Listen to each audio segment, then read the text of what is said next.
Hello everyone, welcome back to AI Coda. Today we're going to talk about the system design of this MCP server. I realized I want to kind of sketch it out a little bit to give a high-level overview of the different components that we're going to be building. So, of course, we're going to start with the MCP client. Now, we're going to be using Claude desktop, or we can maybe get another ready-made client and test it out. But the actual QA agent, when we're implementing it, it will need its own, we will need to build an MCP client for that. So what we're going to do is we're going to start off with the MCP client. So right here. Now the client is going to talk to the MCP server. And I'm going to represent that with red here. So this is what we have so far. This is just going to give the link or the URL that it wants a screenshot of. So it's just going to send the URL.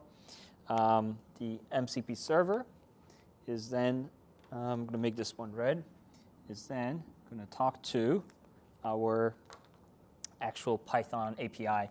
We're going to use Playwright to take the actual screenshot of the web page.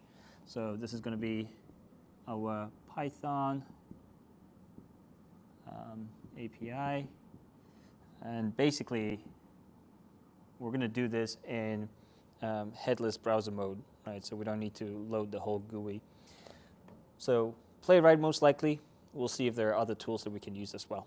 All right, so this will go ahead, take a screenshot using Playwright, and then once it has the screenshot, what it's going to do is it's going to save.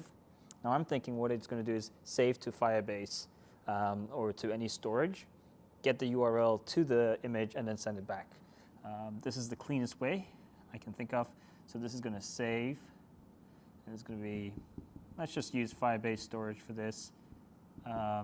I've used it a lot for a lot of projects, but obviously we can do something with AWS S3 bucket or any other storage of your choice. So that's going to save there, and then let me see if I can use a different color. So then this is going to send back the hashed link. So I'm just going to call it link here so it doesn't confuse. It doesn't get confused with URL. This is then going to send it back. There we go. Actually, I should put that down, shouldn't I? So this is a high-level overview of how it's going to work. We are working on this part right now. We're focused on the MCP server. Then we're going to go over to the Python API and build it out and make sure that we can test it with Claude desktop or any other client. And then we're going to go ahead and come back and build the client.